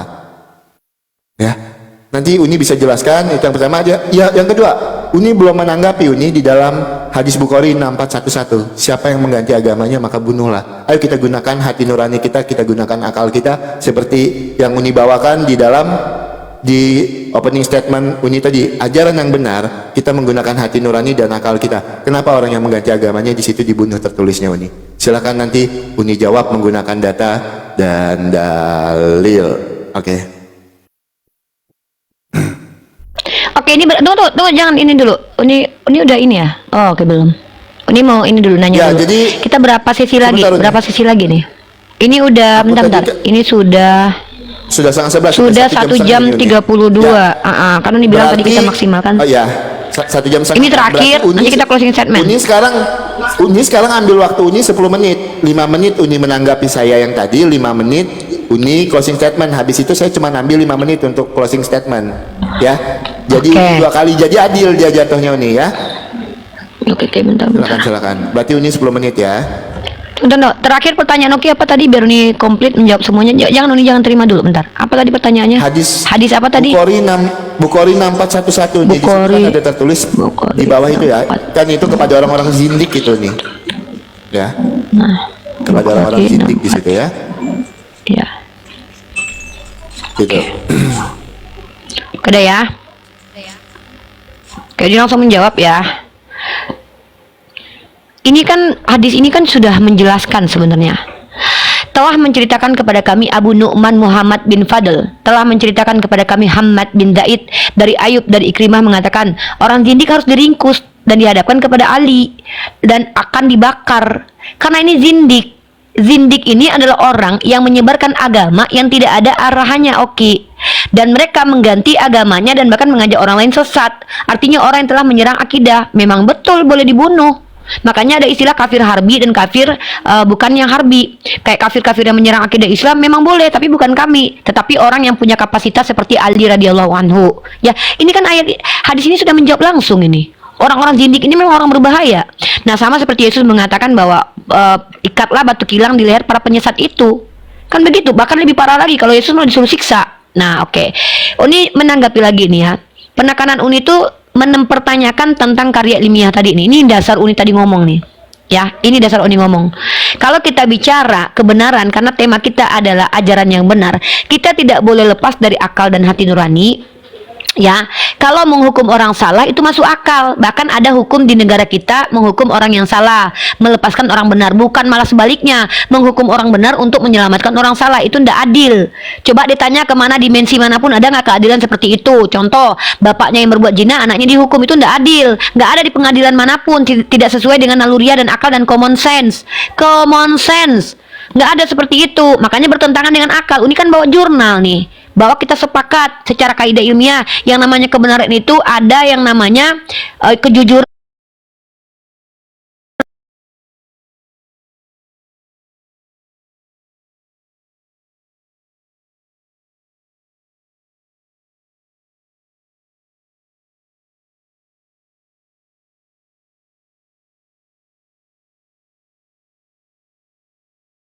Itu sudah minta ampun loh. Kalau begitu, kenapa yang si Ahab tadi tidak diampuni Tuhan? Oh, dia tidak minta ampun. Lah, Daud itu adalah orang yang dipilih Tuhan. Ya wajar Ahab tidak minta ampun karena dia tidak dipilih Tuhan. Coba dipilih. Kan ya oke, yang mengatakan iman Kristen yang mengatakan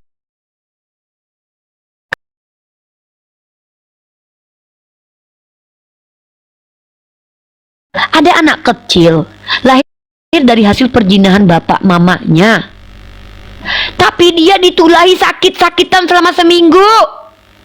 Dia loh bayi, nggak tahu apa-apa.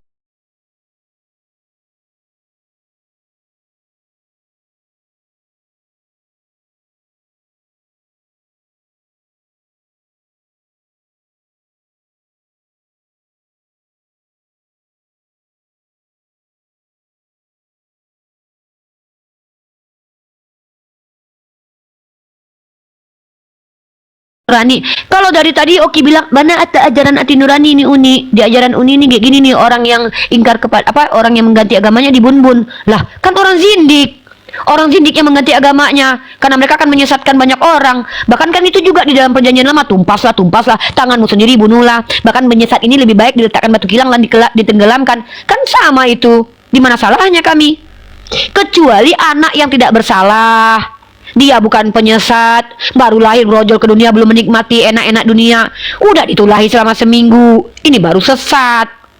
Nah, jadi ajaran Oki ini ajaran yang tidak konsisten antara perkataan Tuhan dengan perilaku Tuhan. Tuhan berkata, orang yang berzina dia harus mati. Tapi perilaku Tuhan menghukum anaknya Daud, tapi bukan Daud yang dihukum mati, anak Daud yang dihukum mati. Ini sangat-sangat tidak berperi kemanusiaan, sangat tidak masuk akal, dan sangat-sangat keji dan kejam. Kalau Allah selalu saja iblis disesatin, Okli komplain, ya iblis ya harus disesatin, memang disesat.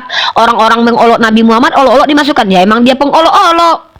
Ini Nabi dikasih roh dusta, anak kecil dihukum karena bapaknya. Orang benar seperti Yesus menanggung dosa kalian yang berdosa.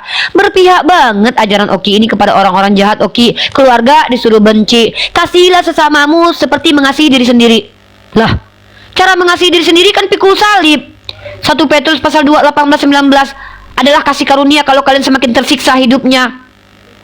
Lah, kalian kan dikasih definisi mengasihi diri sendiri adalah pikul salib. Penderitaan Yesus sebagai suri tauladan. Kalian disuruh mengasihi orang lain seperti mengasihi diri kalian. Lah, kalian sendiri memperlakukan diri kalian apabila ditampar pipi kiri kasih kanan. Tidak boleh melawan orang jahat kepadamu. Ajaran macam apa ini yang bertolak belakang dengan akal dan hati nurani Oki? Inikah yang dikatakan ajaran benar? Ketika Islam bersikap tegas kepada orang zindik, orang yang mengganti agamanya dan dia zindik, kemudian dia merusak agama Islam, dikatakan ajaran salah. Ketika Islam memerangi orang yang memerangi kami, ketika Allah mengatakan iblis itu sesat, malah salah. Lah, ketika iblis punya rencana menyalibkan Yesus, ternyata diberkati Tuhan. Yang saya bilang berteman itu adalah ketika ada orang ikut diajak orang lain, itu kan berteman. Iblis mengajak Yesus ikut Yesus. Dicobai malah kan beda. Kalau Uni diuji sama dosen kevalitan ilmu Uni, Yesus ketuhanannya diuji sama iblis. Yang menguji itu lebih tinggi daripada yang diuji. Masa iblis yang menguji ketuhanan Yesus? Kan levelnya beda. Uji pernah kuliah nggak Oki? Yang menguji kan dosen pembimbing, dosen penguji. Kan lebih tinggi ilmunya dari Oki. Lah ketuhanan Yesus diuji sama iblis. Kan ini yang namanya kolaborasi aneh, kebolak-balik. Di dalam tadi hadis semua ditunjukkan bahwa kalau setan itu ada di kamar-kamar. Ya iya kan, kamar kosong diuji sama setan. Lubang hidung kami aja diduduin setan. Setan di lubang dubur ada, di ginjal ada. Setan itu kan mengalir dalam darah. Setan jangankan kami lagi tidur berdua, di samping yang ketiga setan. Orang berdua laki-laki, yang ketiganya setan. Oki, jangankan tidur Oki. Kemana-mana mah kita disertai setan dan juga disertai malaikat, tapi kita cenderungnya kemana? Setan membisikkan bisanya, kita yang mengikuti. Makanya ada waswisu fi sudurin nas, yang membisikkan di hati manusia. Setan membisikkan, kita mengikuti apa enggak? Orang yang beriman akan mengikuti Al-Quran. Nah maka ajaran yang benar, tema kita adalah ajaran yang konsisten, menghukum orang berdosa, menyelamatkan orang benar, bukan sebaliknya. Ini gimana konsisten? Nabinya dimasuki roh dusta, giliran orang sesat dimasuki iblis, orang kafir disertai iblis malah nggak terima. Itu adil namanya. Orang kafir, orang sesat, orang zindik itu dihukum Tuhan. Ya, yang lucunya Bani Amalek yang kasihan banget tuh. Uza juga kasihan tuh. Uza hanya karena mau membantu Tuhan memegang tabut, dihukum mati sama Tuhan. Yesus yang nggak tahu apa-apa dihukum. Itulah closing statement Uni. Terima kasih, silakan diterima. Iya, saya mau tanggapi lebih tinggi yang menguji dibandingkan yang diuji. Uni membawakan analogi. Mari kita lihat datanya ya teman-teman ya. Matius 8 ayat yang ke-29. Dan mereka itu pun berteriak katanya, apa urusanmu dengan kami hai anak Allah? Adakah engkau kemari untuk menyiksa kami sebelum waktunya? Iblis tahu kalau Yesus itu adalah anak Allah. Bahkan iblis takut kepada Yesus. Engkau kemari untuk menyiksa kami sebelum waktunya. Jelas ya dikatakannya, mana yang lebih tinggi antara iblis dan Tuhan Yesus. Kalau kita lihat lagi di dalam Matius 8 ayat yang ke-6, Matius 8 ayat yang ke-16, sebentar kita akan bacakan lagi. Menjelang malam dibawalah kepada Yesus banyak orang-orang kerasukan setan, dan dengan sepatah kata Yesus mengusir roh-roh itu dan menyembuhkan orang-orang yang menderita sakit. Tuhan Yesus berkuasa atas iblis ya, Uni Rifaya. Kalau Uni mau bilang tadi, ajaran yang benar itu ajaran yang Tuhannya itu harus konsisten segala sesuatu yang disebutkannya. Mari kita bukakan dulu di dalam surat Al-A'raf, Quran 7 ayat yang ke Quran 7 ayat yang ke-157. Yaitu orang-orang yang mengikuti Rasul Muhammad, Nabi yang ummi, tidak pandai baca tulis, dan namanya tidak temukan tertulis di dalam Taurat dan Injil yang ada pada mereka. Dia menyuruh mereka ma'ruf, mencegah yang mungkar, menghalalkan segala yang baik bagi mereka, mengharamkan segala yang buruk bagi mereka, dan membebaskan beban-beban serta belenggu-belenggu yang ada pada mereka. Adapun orang-orang yang beriman kepadanya, memuliakan, menolongnya, dan mengikuti cahaya terang yang diturunkan bersama Al-Quran, mereka itulah orang-orang beruntung. Kalau di sini jelas ya dikatakan ya, Nabi yang ummi, tidak pandai baca dan menulis. Mari kita lihat di dalam Quran 98, surat Al-Bayyinah ayat yang kedua. Surat Al-Bayyinah ayat yang kedua, yaitu seorang rasul dari Allah, Nabi Muhammad, yang membacakan lembaran-lembaran suci Al-Quran. Di sini bisa membaca kok. Ini bahkan membacakan lembaran-lembaran suci Al-Quran. Sekarang aku buka lagi di dalam Quran 6 ayat yang 151. Surat Al-An'am ayat yang 151. Katakanlah dalam kurung Nabi Muhammad, kemarilah aku akan membacakan apa yang diharamkan Tuhan kepadamu. Ini lagi membacakan apa yang diharamkan Tuhan kepadamu, yaitu janganlah mempersekutukannya dengan apapun, berbuat baiklah kepada orang tua. Kenapa berbuat baik kepada orang tua di sini dibacakan kepada sesuatu yang haram. Katakanlah dalam kurung Nabi Muhammad, aku akan membacakan yang diharamkan Tuhan kepadamu, yaitu janganlah mempersekutukan dengan apapun, berbuat baiklah kepada orang tua. Nah ini gimana nanti itu ya. Tapi karena ini closing statement, saya akan lebih banyak mempertanggungjawabkan iman saya ya. Jadi ajaran yang benar, kita punya Tuhan itu yang berdaulat, dan landasan dasarnya itu adalah kasih. Nah kenapa Tuhan itu membinasakan bangsa Amalek? Karena banyak kejahatan yang dilakukan bangsa Amalek. Ketika diperingatkan 400 tahun setelah itu dia tidak bertobat, maka bangsa Amalek dibinasakan. Karena apa? Tuhan kami tidak mencela-mencela, upah maut ialah dosa.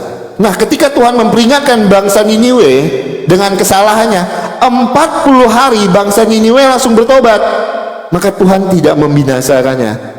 Itulah kejelasan Tuhan kami. Makanya saya percaya kalau Tuhan Yesus itu adalah jalan kebenaran dan hidup, dan ajaran Kristen itu adalah ajaran yang benar ya, karena landasan dasar iman Kristen itu adalah kasih. Dan di dalam iman Kristen juga kami tidak pernah membeda-bedakan antara wanita dan laki-laki, dan tidak pernah disebutkan kalau perempuan itu adalah penghuni neraka paling banyak dan menjadi bahan bakar di neraka. Makanya saya menggunakan hati nurani saya dan akal pikiran saya memilih Kristen sebagai ajaran yang benar, memilih menjadi pengikut Kristus, karena Tuhan kami juga tidak pernah memerintahkan kami untuk memerangi orang-orang yang tidak beriman kepada Kristus. Jadi saya akan tetap menjadi pengikut Kristus. Karena apa? Landasan dasarnya adalah kasih. Kasihilah musuhmu dan berdoalah bagi orang yang menganiaya kamu. Kasih di situ bukan berarti ketika ada orang merampok rumah kita belai-belai, enggak seperti itu.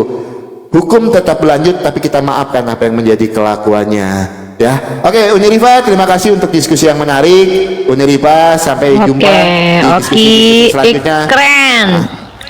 Ya, mohon jadi maaf ini kalau ada nih yang salah, konsisten. Kalau kita misalkannya mau teriak, kalau debat itu biasa, diskusi itu biasa, dialog itu biasa, etika debat itu kayak satir itu biasa. Tapi kalau sudah teriak-teriak, kamu tolong, kamu itu nggak etis. Tapi kalau untuk satir itu seni dalam berdialog, Tika. Baik, terima kasih buat Terima Oki. kasih ya, Uni. Semoga Ya, Oki, mungkin sebelum berpisah, coba Oki teruslah masuk ke dalam ruang akademisi kekristenan supaya tidak sama dengan apologet lain, Oki ya. Kenapa? Ya, karena Uni juga berharap Oki nanti lagi mengambil kuliah S1 ya. Ambil apa? Sekarang. Ih, keren banget. Nah, ini Uni seneng nih. Jadi nanti bisa Oki menjadi salah satu partner diskusi Uni terus. Kenapa? Karena kan Uni insya Allah sudah bentar lagi wisuda. Jadi dalam etika komunikasi Oki, karena Uni kan prodinya kan komunikasi pelajar Islam nih. Tidak etis rasanya Uni sebagai seorang yang sudah memiliki gelar kesarjanaan itu diskusi dengan orang yang boleh dikatakan tidak tervalidasi keilmuannya, karena itu tidak adil. Nah, kalau Oki sambil belajar menjadi mahasiswa, ya ini challenge besar buat Uni. Justru Uni bangga nih kalau ada orang Kristen kayak Oki. Ngambil di mana, Dek? Di STT Pancasila, di bawah bimbingannya Pak Bambang Nursena. Wah, keren tuh. Nanti kalau sudah bisa gitu, nanti Uni kolaborasi dengan beberapa lembaga besar, kita kan bisa bikin dialog interfaith yang bawa ruang akademik tuh, ya kan? Oki Betul, dengan siap. pihak kampus, Uni dengan pihak kampus, kan keren banget tuh. Maka kita bisa menjadi salah satu kalau dibilang tuh trendsetter diskusi yang menggunakan kaidah-kaidah akademis tuh. Nanti tuh ada karya ilmiah yang kita bawa, jurnal. Nah, keren ya. Ya, Oke. pokoknya good luck Siap, buat Uni. Oki ya. Oke, terima kasih banyak Wah, ya. Mohon maaf semangat kalau ada terus. kata-kata saya yang menyinggung perasaan ini. sama ya. Cuma diskusi itu. Sama ya, Oki juga gitu. Diksi Uni kalau ada yang menyakiti, Uni minta maaf. Tapi kembali Aman, lagi, aman. ini kita diskusi. Retorika atau satir itu hal yang lumrah. Oke, sehat-sehat Oke, Oki. siap Uni. Ya, sehat-sehat Uni. Terima kasih Ya. banyak. Sama-sama adekku, sehat-sehat.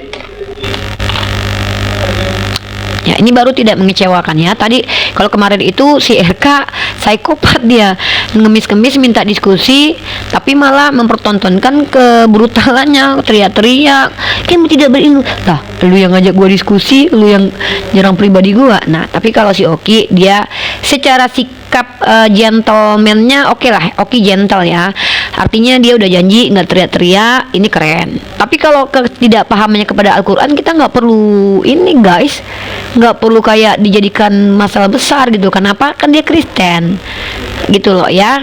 Jadi ini yang disebut dengan dialog yang saya tunggu Oki punya kapasitas lagi nih, sehingga nanti dialognya semakin high quality gitu loh. Kita semakin out secara value ya.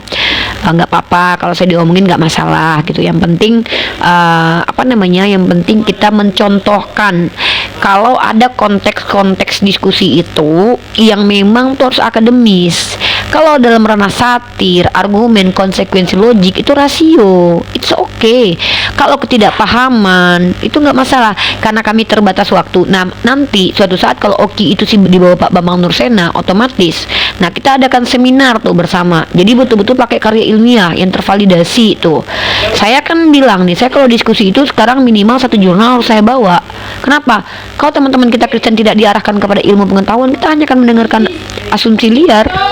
Nah, paham tidak paham itu bukan tujuan saya, karena bukan dakwah madu'u atau objek dakwah saya itu bukan Oki, tapi yang menonton gitu loh ya. Kalau Oki itu saya anggap sebagai sebagai pijakan untuk bisa berdiskusi gitu loh. Bukan si Okinya guys, karena Oki ini dia akan tetap jadi Kristen gitu ya. Acong Sadrak ikut sesat lewat ajaran Muhammad. Ya silahkan Anda buktikan kalau ada ajaran dari Islam yang sesat. Seperti saya membuktikan tadi, ajaran sesat itu tidak konsisten. Di satu sisi dikatakan yang berzina harus mati, tapi justru sebaliknya, yang tidak berzina malah dihukum mati. Itu namanya sesat, karena sesat itu keluar. Sesat itu dari kata dolalah gitu ya. Begitu kalau Anda paham. Bunuh orang apa nggak sesat? Lah bunuh Tuhan lebih sesat lagi dong. Kalau bun-bun orang karena memang dia pantas untuk dibun-bun, itu bukan sesat. Kenapa? Mahkamah Konstitusi kita aja, dalam kaidah hakim kita aja, itu bahkan menjatuhkan hukuman mati kok kepada Freddy Budiman, pelaku-pelaku pembunuhan, karena itu berhak, harus. Makanya ada kaidah hukuman mati. Lah itu nggak sesat. Lah kamu bilang pemerintahan kita sesat apa menjatuhkan hukuman mati? Yang sesat itu bunuh Tuhan. Bunuh Tuhan untuk menyelamatkan orang jahat, itu baru sesat. Orang salah dibun-bun katanya sesat. Lah itu Tuhan ente ngabisin orang banyak kali. Apalah kalian ini, ya ampun. Gitu ya. Jadi anak bunda, yang di YouTube sekian dulu diskusi kita ya. Silakan menikmati hidangan yang ada di rumah masing-masing ya untuk makan siang ya, karena saya belum membeli makanan ya, karena kakak saya lagi pergi kerja jadi tidak memasak, maka saya beli makanan. Buat kalian yang ada di YouTube, silakan dimakan hidangan masing-masing. Ini baju Uniriva, baju dari Pak Jemi ya. Pak Jemi terima kasih banyak, bajunya dikasih ke aku pakai. Pak Jemi, thank you so much. Saya akhiri diskusi dan debat para pelogit Islam yang telah memberikan kita ilmu dan pengetahuan tentang ajaran Islam dan ajaran Kristen. Semoga ilmu yang kita dapat dari diskusi dan debat ini dapat membentengi kita dari pemutatan, yang mana pada saat sekarang banyaknya misionaris mencari muslim yang awam untuk dimurtadkan. Saya akhiri video ini. Terima kasih kepada saudara-saudari muslim semua yang telah mengikuti diskusi ini sampai habis. Sampai ketemu lagi dan nantikan video-video diskusi dan debat apologet Islam selanjutnya. Assalamualaikum warahmatullahi wabarakatuh.